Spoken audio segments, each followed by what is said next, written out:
Par contre, vous pourrez accéder et aux diapos et aux cours de chez vous, alors pas forcément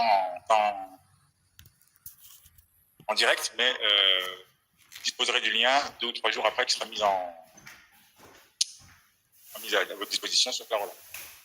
Là, je vais commencer mon cours. Juste avant, j'ai entendu pas mal de téléphones sonner. S'il vous plaît, coupez les sonneries. Bien. Donc l'objet du cours, chapitre d'aujourd'hui, portera sur le fonctionnement des marchés.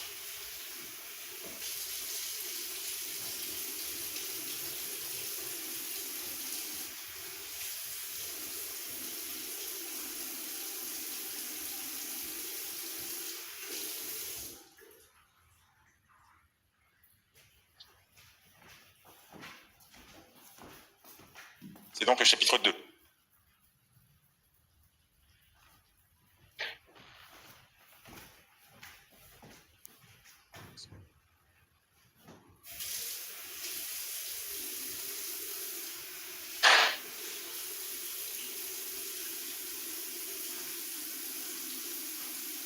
Alors avant de parler des marchés, petit rappel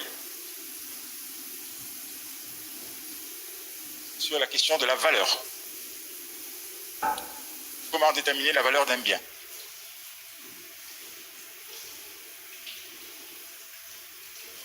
Au départ, la valeur du bien était liée à la quantité de travail qui a été incorporée pour fabriquer ce bien.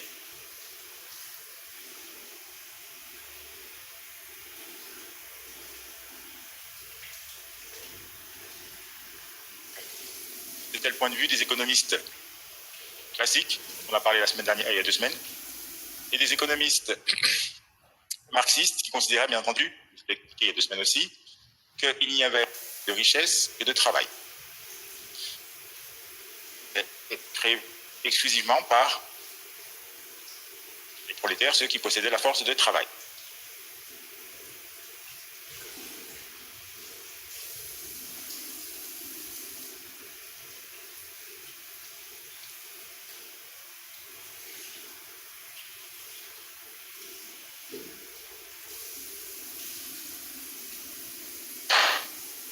J'étais en train de dire qu'au départ, pour les classiques, la valeur d'un bien est déterminée par la quantité de travail qu'on devait y incorporer.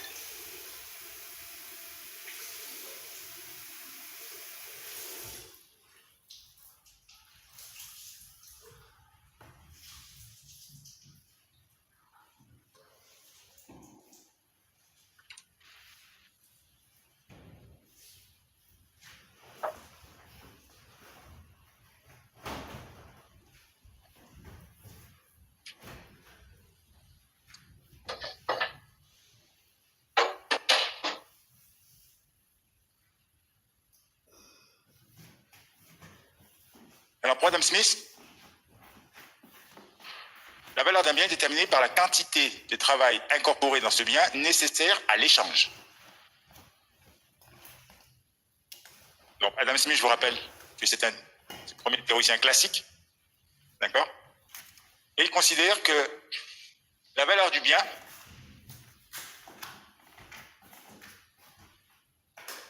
est déterminée par la quantité de travail nécessaire à l'échange de toute marchandise.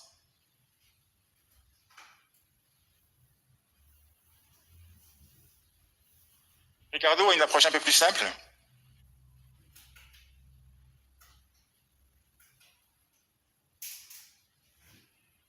Qui lui considère que la valeur d'un bien est égale à la quantité de travail direct ou indirect nécessaire à sa fabrication. S'il me faut 2 heures pour fabriquer un bien, ce bien coûtera 2 fois plus cher que si il ne me faut qu'1 heure. Donc la valeur du bien est déterminée par la quantité de travail nécessaire pour le produire, pour Ricardo.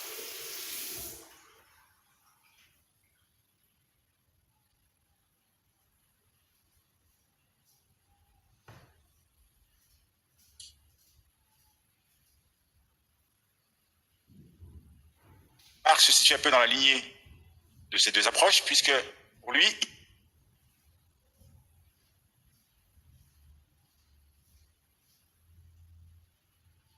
lui, la seule source de richesse, c'est le travail. Donc la valeur d'un bien est déterminée par la quantité de travail nécessaire à sa production. Mais lui considère que cette quantité de travail est spoliée, volée par les capitalistes à la force de travail. Alors, je vous rappelle qu'il y avait une vision de l'économie qui reposait sur la lutte des classes. Alors pendant tous ces auteurs-là, Adam Smith, Ricardo, alors c'est un peu plus tard, mais Adam Smith et Ricardo, ce sont des théories qui ont été développées au XVIIIe siècle. D'accord? Mais le problème, si on fonctionne sur la valeur travail, est-ce que le travail d'un médecin est le même que celui d'un boulanger? D'accord? Donc ça veut dire qu'une heure du travail d'un médecin, est-ce que ça vaut une heure du travail d'un boulanger? Ce qui pose les limites de la valeur travail comme outil de mesure de la valeur d'un bien. Puisque le travail n'est pas homogène.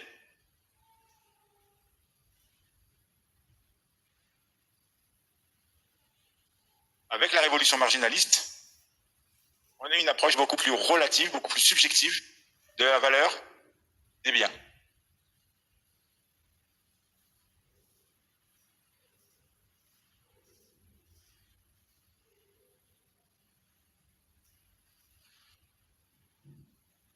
Parce que si on se fonde sur la théorie de la valeur travail, comment expliquer, finalement, les différences de valeur entre des biens similaires alors que la quantité de travail est identique? Donc on s'est dirigé tout doucement vers le concept de valeur-utilité, qui est à rapprocher de ce qu'on avait déjà étudié il y a 2 semaines, sur la question de la rareté. Finalement, la valeur d'un bien est déterminée par sa rareté. Le principe est relativement simple. Ce qui est rare est cher. Reste à savoir ce que l'on qualifie de rare.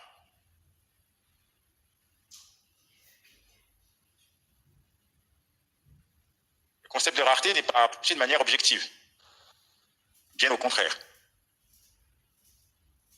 Ce n'est pas parce qu'il n'y a pas beaucoup de ce bien qu'il est cher, c'est parce qu'il est très demandé. Donc la valeur d'un bien est finalement déterminée par le fait qu'il est très demandé et peu offert.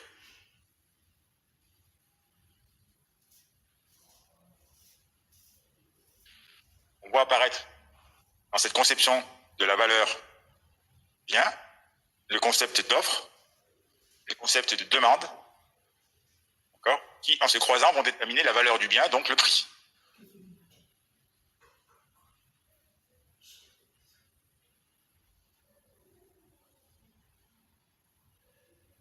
Et on se dirige tout doucement vers la loi de l'offre et de la demande.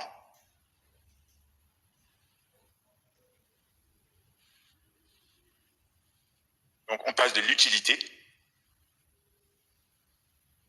au marché.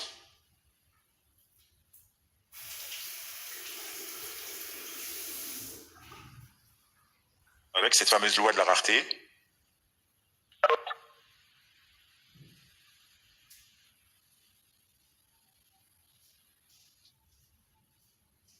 Donc, avec cette fameuse loi de la rareté qui est simple à comprendre, ce qui est rare est cher. Quand l'offre excède la demande, le prix, la valeur du bien augmente. Et vice-versa. Quand la demande diminue, la valeur du bien diminue. Et quand je dis bien, il faut le comprendre au sens large. On va aussi parler du travail. Ça marche de la même manière sur le marché du travail. Donc la valeur d'un bien, son prix, est donc la résultante de la confrontation de l'offre et de la demande.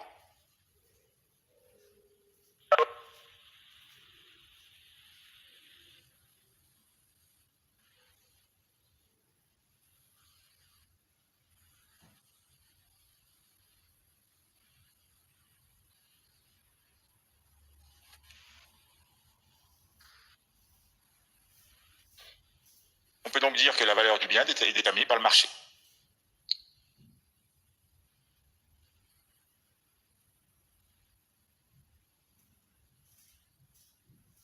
On voit apparaître les trois rôles du marché. Un rôle social, un rôle d'intermédiaire entre l'offre et la demande.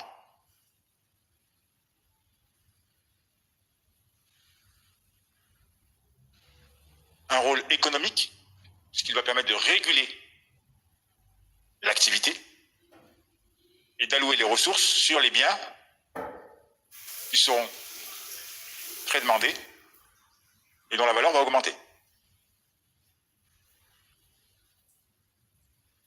Plus il y aura de demandes, plus on va allouer des ressources à ce bien, à la fabrication de ce bien, pour pouvoir satisfaire la demande. Donc les entreprises vont naturellement se diriger vers les marchés les plus intéressants, les plus demandeurs. Le marché a aussi une dimension politique et philosophique.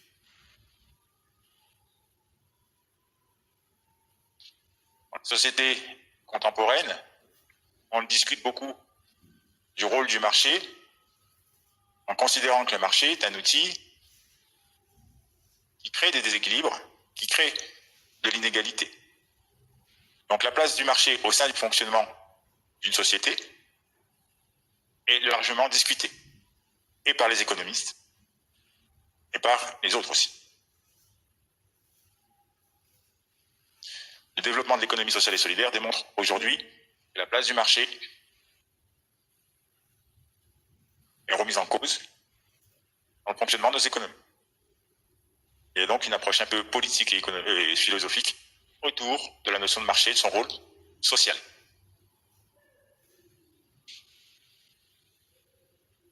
Donc nous, ce qui nous intéressera dans ce chapitre, dans ce premier chapitre, c'est de voir un peu comment fonctionne le marché. Et on reviendra plus en détail sur les rôles du marché au sein de l'économie de la société. D'accord ? Quels sont les fonctionnements du marché, les règles de fonctionnement du marché, quels sont les dysfonctionnements du marché, et quelles conséquences ça peut avoir pour l'activité économique au niveau plus global. Je répète que la philosophie de ce cours, c'est de vous donner des clés de lecture de l'actualité, c'est pas de vous donner de l'analyse, enfin, c'est pas de faire une analyse de l'actualité. L'actualité, comme son nom l'indique, ça changera au jour le jour. On commence donc par étudier les modalités de fonctionnement du marché, et on commencera déjà par étudier, en rappeler plutôt, ce que c'est qu'un marché. Et quand est-ce qu'on peut parler de marché?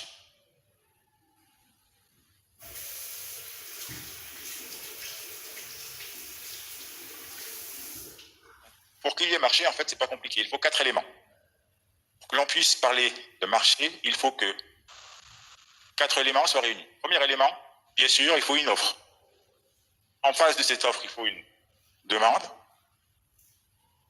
La régulation de cette offre et cette demande doit passer par un mécanisme de prix. D'accord? Et il faut des individus calculateurs.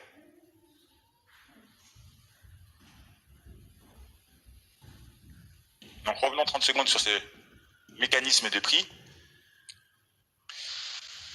En fait, tout se passe comme si on était dans une salle des enchères, avec un commissaire-priseur qui proposerait l'offre, d'accord, et les participants qui souhaiteraient acquérir le bien ou le service ou le travail en question.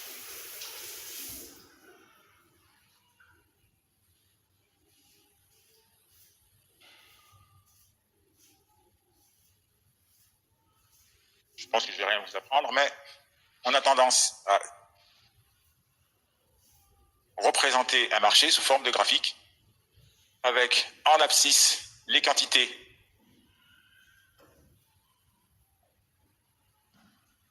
et en ordonnée les prix. Donc, vous voyez un peu sur le graphique, on part d'une situation initiale en U0, B0, d'accord? Pour ce prix, on voit que l'offre est inférieure de beaucoup à la demande, et donc vous allez avoir un mécanisme qui va faire qu'on va arriver à un prix d'équilibre. D'accord?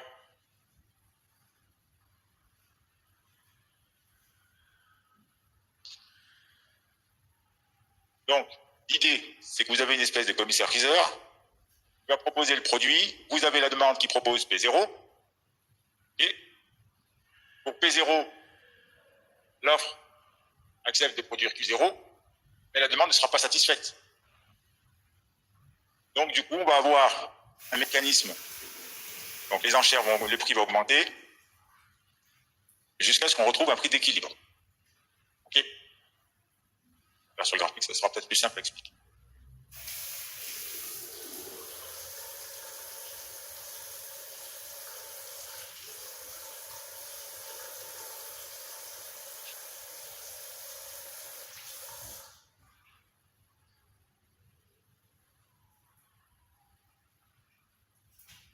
Donc, ici, là, pour le prix P0, l'offre accepte de produire Q0.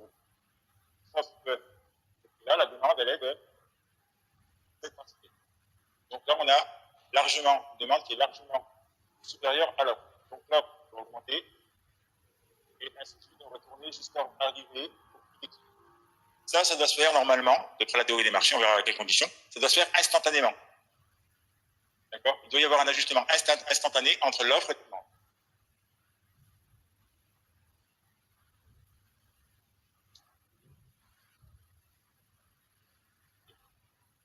Donc cela suppose que les agents soient aussi rationnels, c'est-à-dire qu'ils calculent. Et leur calcul, c'est pour être le plus content possible. En économie, on dit qu'ils veulent maximiser leur satisfaction, maximiser l'utilité. Il y a ce modèle économique, le modèle de l'homo economicus, l'être rationnel par excellence, et à chaque fois qu'il lui est proposé un choix, fait ce choix en fonction d'un calcul économique, en fonction des contraintes auxquelles il est soumis. Donc pour qu'il y ait un marché, on considère qu'il y a besoin d'avoir 4 éléments réunis, une offre, une demande, un mécanisme de prix qui permet d'ajuster les deux, et des individus calculateurs. Le concept d'homo economicus.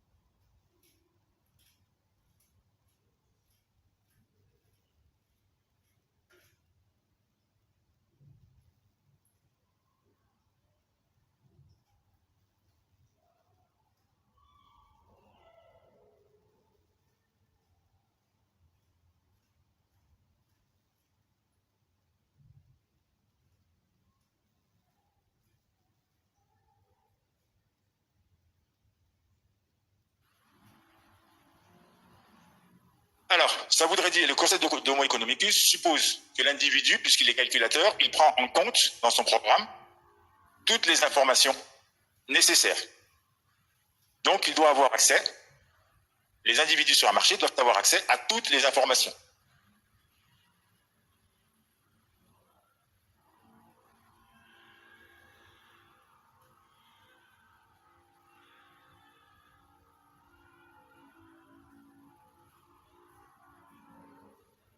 Non seulement il doit avoir accès à toutes les informations, mais il doit aussi y avoir accès gratuitement. Il ne faut pas produire d'efforts, on dit gratuitement, il ne faut pas produire d'efforts pour pouvoir disposer de l'information. C'est comme cela que l'individu est capable de maximiser son utilité et de faire les meilleurs choix.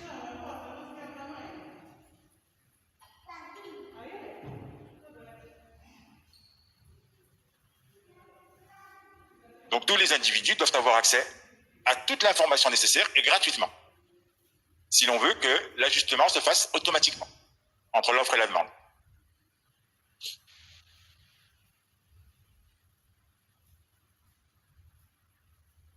Les offreurs doivent connaître exactement les quantités demandées et la qualité demandée, et les demandeurs doivent connaître précisément ce qui est offert et en quelle quantité. À ce moment-là, l'ajustement entre l'offre et la demande peut se faire de manière automatique. Bien sûr, c'est impossible. La gratuité de l'information, le fait que vous disposez de toutes les informations nécessaires instantanément sur un marché, est bonnement impossible. Ce qui a emmené Simon à parler du concept de rationalité limitée. L'individu reste rationnel, mais comme il n'a pas accès à l'information gratuitement et totalement, il va faire un choix là aussi. On a déjà parlé de ce choix entre le court terme et le long terme. Est-ce qu'il va attendre d'avoir toute l'information pour prendre la décision, ou est-ce qu'il va prendre le risque de prendre la décision tout de suite sans avoir toute l'information? Bien sûr, il ne va pas attendre d'avoir toute l'information, sinon il ne prendra jamais de décision. Donc la rationalité existe, mais elle est limitée.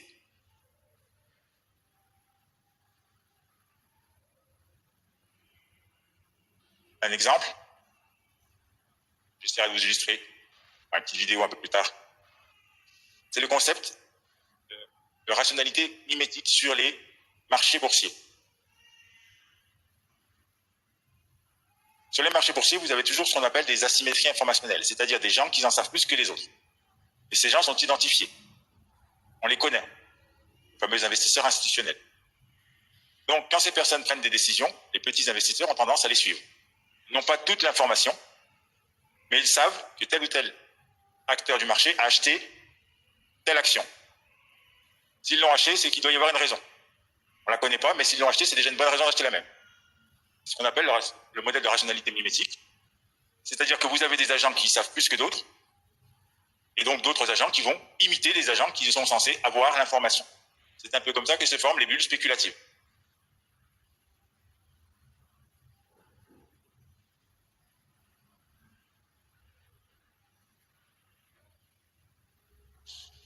Donc, si je reviens sur les éléments nécessaires au concept de marché, offre, demande, mécanisme de prix et rationalité des agents. La rationalité des agents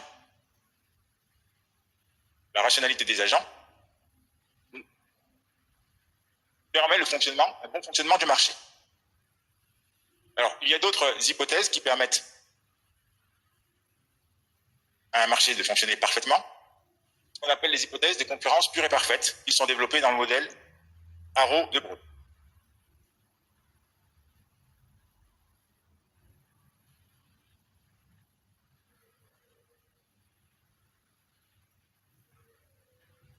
L'idée, c'est que pour que le marché fonctionne efficacement, parfaitement,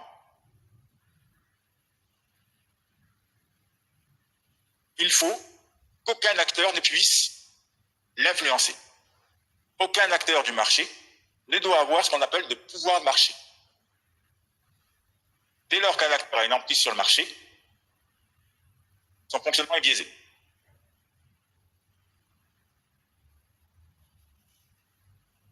Et pour qu'aucun acteur n'ait de pouvoir de marché, il faut que soient réunies 5 hypothèses. Que vous connaissez certainement. Première hypothèse, c'est ce qu'on appelle l'hypothèse d'atomicité du marché.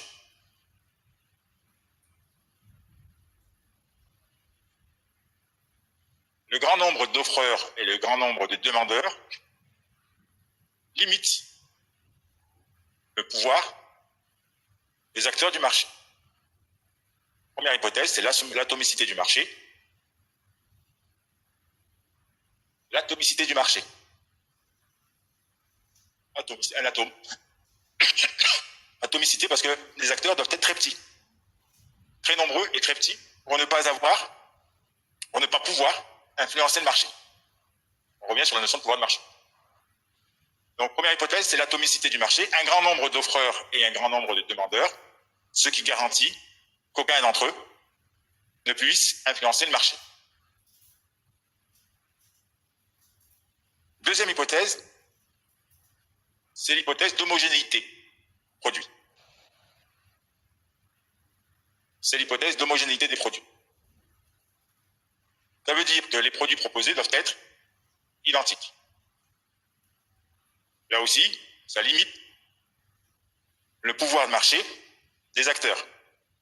Si mon produit n'est pas identique, j'ai la possibilité d'influencer le marché. Si mon produit est meilleur que celui de mon concurrent, s'il a plus d'innovation, il a plus de caractéristiques, automatiquement, je vais pouvoir sortir du marché en fait et faire mon propre marché. C'est comme si je me retrouvais en situation de monopole. Et donc, si je suis en situation de monopole, j'influence complètement le marché. Donc, deuxième hypothèse, c'est l'homogénéité du produit. Troisième hypothèse, c'est le libre accès au marché. Quand on dit libre, il faut comprendre gratuit. Je peux rentrer et sortir d'un marché gratuitement, en fonction du niveau de la demande. Je peux rentrer et sortir d'un marché gratuitement, en fonction du niveau de la demande. Du coup, je peux allouer les ressources dont je dispose de manière optimale. Si le marché sur lequel je suis n'est pas rentable, ne me permet pas de faire un profit, je vais me situer sur un autre marché, là où il y aura de la demande. Donc, libre accès au marché, je rentre et je sors gratuitement d'un marché.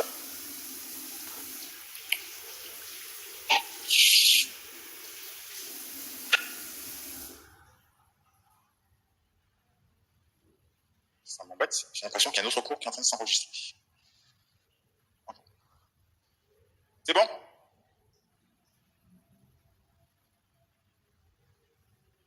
On est à la troisième hypothèse. Donc, quatrième hypothèse, on retrouve le principe de liberté. On retrouve le principe de rationalité parfaite. On doit avoir, quatrième hypothèse, une parfaite information des agents, des acteurs.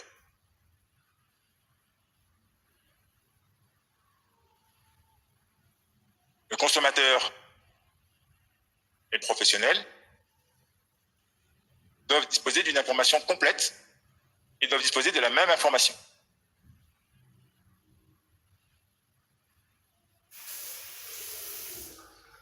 On doit être au courant des quantités produites et de la qualité produite.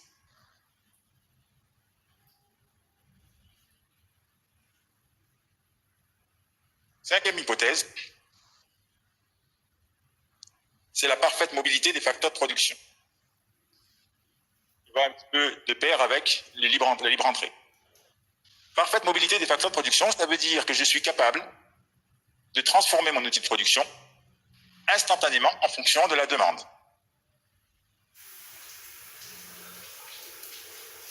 On a besoin de masques, on a besoin de gel hydroalcoolique,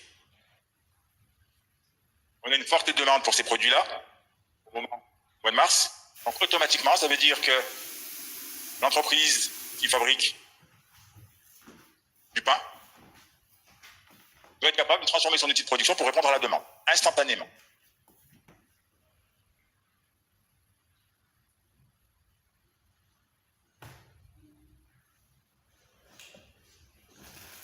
Toutes ces hypothèses sont bien entendu irréalisables.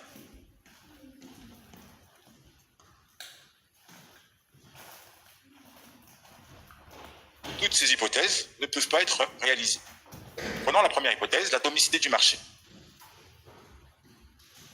Le phénomène de concentration, c'est-à-dire le rachat des entreprises qu'on peut observer, notamment sur le marché des applications. Dès qu'il y a une application qui fonctionne bien, vous avez Google et Apple qui s'en portent acquéreurs. Remet en cause l'hypothèse d'atomicité.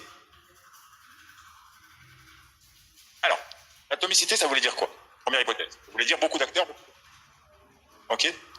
Mais on voit bien dans la réalité que les entreprises cherchent à être le moins nombreuses possible sur le marché de manière à disposer d'un plus gros pouvoir de marché.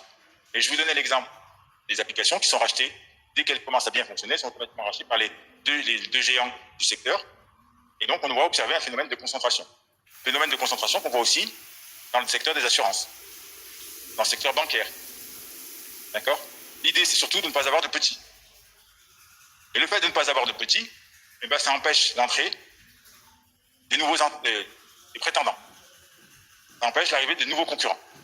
Quand vous avez des géants sur un marché, l'entrée des nouveaux est gênée. Donc, le fait d'avoir l'atomicité qui est relâchée, automatiquement, vous allez avoir un problème avec la libre entrée. D'accord? Quand vous voulez vous lancer sur un marché et que vous devez vous frotter à Nike et Adidas, c'est un peu compliqué. D'accord? Donc ça vous dissuade. Donc l'atomicité est relâchée. L'homogénéité, bel exemple c'est Apple, qui n'a de cesse de différencier son produit de manière à pouvoir le vendre plus cher. La libre entrée, eh ben, on l'a vu que à partir du moment où vous aviez des géants sur le marché, sur un marché, ça dissuadait les petits d'arriver sur ce même marché. L'information parfaite, pas de soi, bien entendu, que les entreprises ont tout intérêt à ne pas trop communiquer et que le consommateur n'est pas à disposition de toute l'offre. Et enfin, la parfaite mobilité des facteurs de production, c'est peut-être l'hypothèse la plus saucronnée de toutes. Il ne faut pas transformer un médecin en avocat en une seconde. Donc toutes ces hypothèses sont tout à fait irréalisables. Donc ça veut dire que le marché fonctionne de manière imparfaite.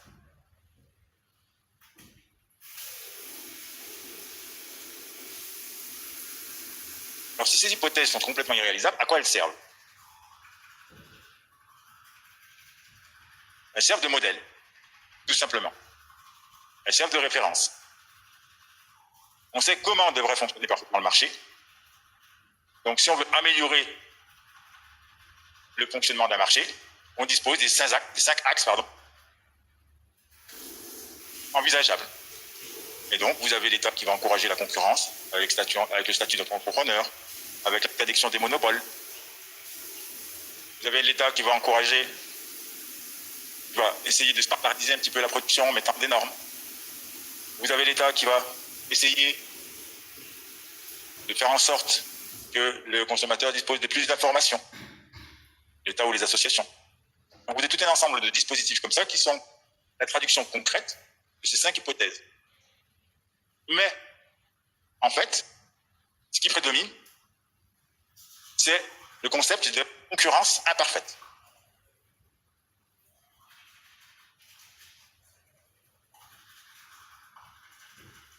Alors, qu'est-ce que c'est que la concurrence imparfaite?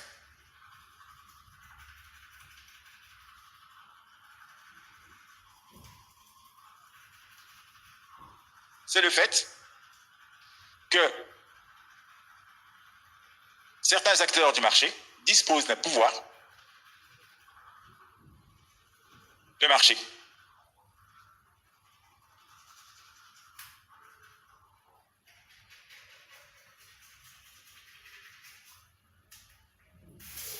Disposent d'un pouvoir de marché qui leur permet d'influencer le marché, notamment en étant ce qu'on appelle price maker.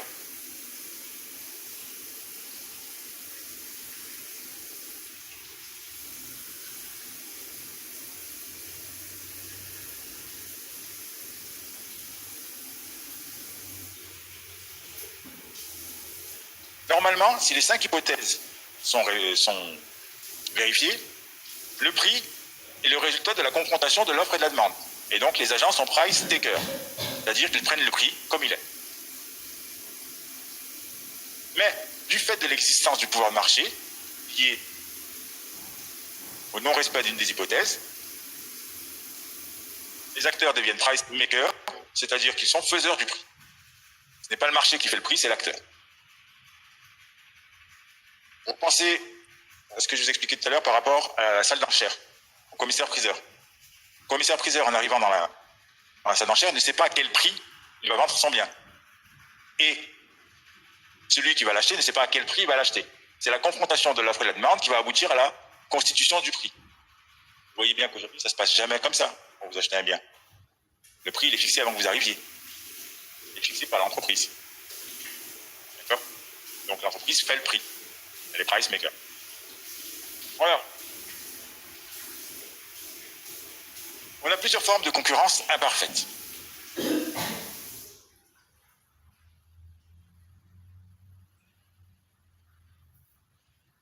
Mais toutes ont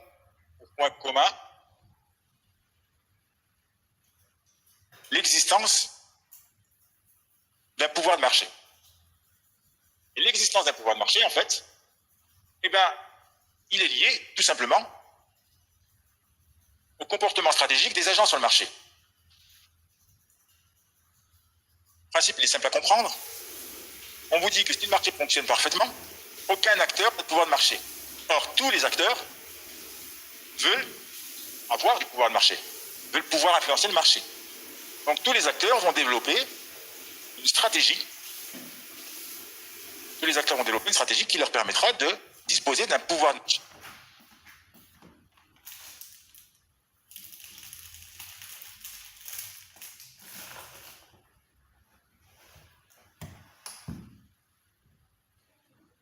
Alors, quelques phénomènes qui démontrent l'existence du pouvoir de marché, qui expliquent l'existence du pouvoir de marché. Le premier phénomène, c'est la concentration des marchés. Dans le marché de l'eau, par exemple, vous avez beau connaître des multitudes de marques d'eau, en fait, il n'y a que 3 acteurs. Toutes les marques que vous connaissez sont liées à ces 3 acteurs-là.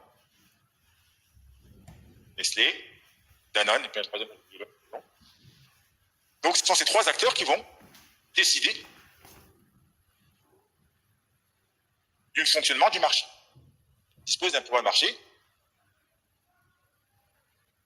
leur permet d'influencer.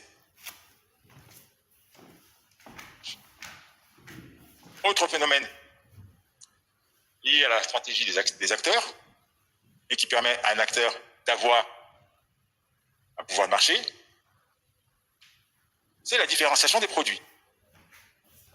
Quel que soit le marché que vous considérez, l'entreprise va essayer de différencier son produit. Apple, c'est pas la même chose que Samsung. Nike, c'est pas la même chose qu'Adidas. Et ainsi de suite.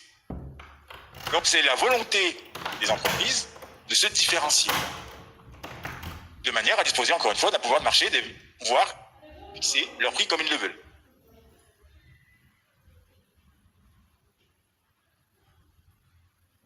La volonté aussi de limiter le nombre de concurrents.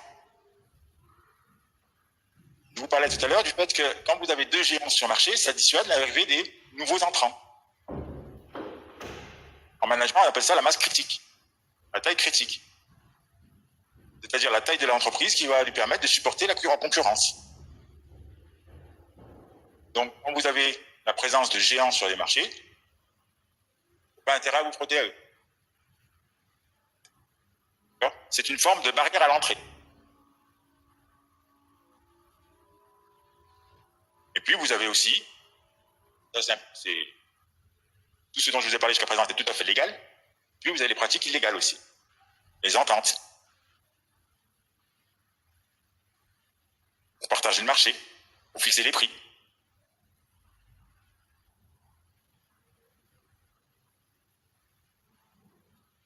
Donc ce sont le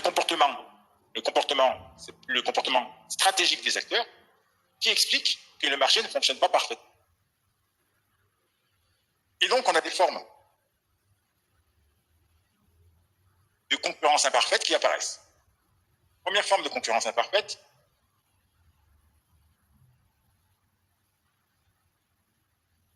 alors, avant de parler des formes, rappelons quand même que la concurrence imparfaite est liée à l'existence d'un pouvoir de marché qui s'explique par le relâchement des hypothèses de concurrence pure et parfaite.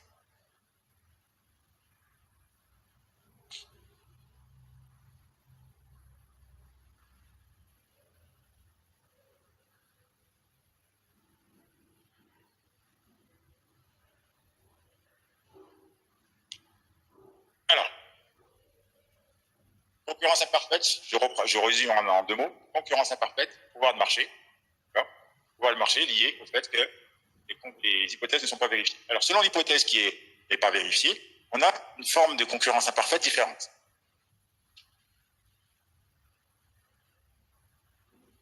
La première hypothèse, c'est l'hypothèse d'atomicité. Si on n'a pas d'atomicité du marché, c'est-à-dire qu'on a peu d'offreurs, par exemple, on se dirige vers une concurrence dite oligopolistique.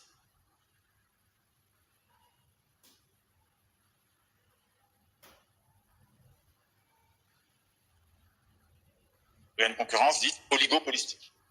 D'accord?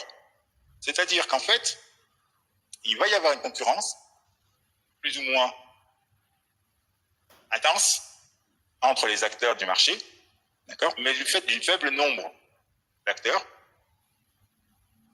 cette concurrence ne sera pas totale. C'est le cas des marchés de la téléphonie. Dans le marché de la téléphonie, vous avez 4 acteurs. D'accord? C'est fait, oui, oui et Orange. Avant l'arrivée de Free, il y en avait 3 donc, et ces 3 acteurs s'entendaient. Ils ont été d'ailleurs condamnés pour entente à quelques milliards d'euros d'amende. Okay? Donc, étant donné qu'ils s'entendaient, le marché ne pouvait pas fonctionner parfaitement. On avait une forme coopérative d'oligopole. Et bien entendu, les prix étaient fixés par les opérateurs. Et ils étaient fixés relativement élevés, bien entendu. L'arrivée du 4e acteur a changé un petit peu la donne. On reste sur une concurrence oligopolistique, puisqu'il n'y en a pas énormément d'acteurs, sauf que là, en l'occurrence, le 4e acteur n'est pas coopératif. D'accord? Puisqu'il n'est pas coopératif et qu'il a une stratégie, Free a une stratégie beaucoup plus agressive, on a retrouvé des mécanismes de marché beaucoup plus cohérents. D'accord? L'arrivée du 4e acteur a permis, par exemple, d'avoir des SMS illimités, ce qui n'était pas le cas avant. A permis d'avoir des forfaits téléphoniques illimités. Donc, l'arrivée du 4e acteur on reste sur un fonctionnement oligopolistique, une concurrence oligopolistique, mais un fonctionnement beaucoup moins coopératif. On appelle ça un duopole à la Stackelberg. On reviendra là-dessus. Deuxième forme de concurrence imparfaite, si on relâche l'hypothèse de, cette fois, d'homogénéité. On aboutit à ce qu'on appelle la concurrence monopolistique. Une forme de concurrence monopolistique. Pourquoi monopolistique? Le fait d'avoir un produit différent fait que vous agissez, comme vous êtes le seul à fournir ce produit qui a des caractéristiques uniques, ben vous êtes en situation de quasi monopole. Et vous agissez comme un monopoleur. C'est pour ça qu'on parle de concurrence monopolistique.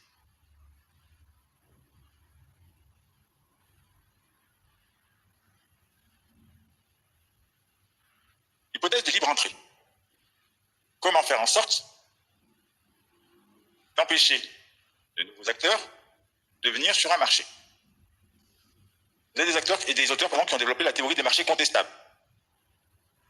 L'idée est simple, c'est que plus vous avez des perspectives de bénéfices sur un marché, plus ce marché va attirer des concurrents. Donc pour faire en sorte que le marché n'attire pas de concurrents, on limite les perspectives de bénéfices. Et pour limiter les perspectives de bénéfices, on va travailler sur les économies d'échelle. On devient de plus en plus gros, on réduit les coûts, on réduit les marges, et les nouveaux entrants ne peuvent pas s'installer sur le marché parce qu'ils ont des coûts de fonctionnement qui sont beaucoup trop importants. C'est la théorie des marchés contestables. L'idée, c'est que plus un marché est profitable, plus vous avez des perspectives de marché perspectives de profit sur un marché, plus il va attirer de nouveaux concurrents. Pour freiner l'arrivée des concurrents, il faut donc limiter les perspectives de bénéfices. Pour limiter les perspectives de bénéfices, il faut réaliser des économies d'échelle, produire en très grande quantité, donc l'entreprise va grandir, et dissuader l'arrivée de nouveaux entrants qui vont avoir des coûts on appelle des coûts irrécouvrables, trop importants pour venir rentrer sur le marché. Donc là aussi, c'est un comportement stratégique qui consiste à réduire au maximum ces perspectives de bénéfices, de manière à dissuader l'arrivée des nouveaux entrants. On crée alors des barrières à l'entrée.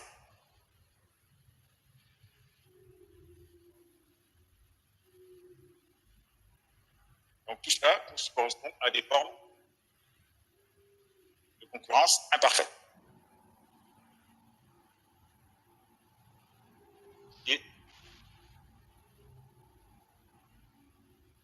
Alors, les marchés ne fonctionnent pas parfaitement. Par contre, ils ont un rôle essentiel dans l'équilibre, dans l'équilibre général.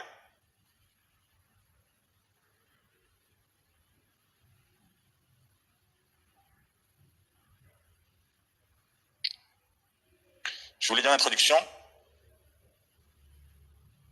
le marché est considéré comme un outil qui permet d'aboutir à un équilibre. Il a été théorisé comme cela au départ. Le fonctionnement du marché doit permettre, en théorie,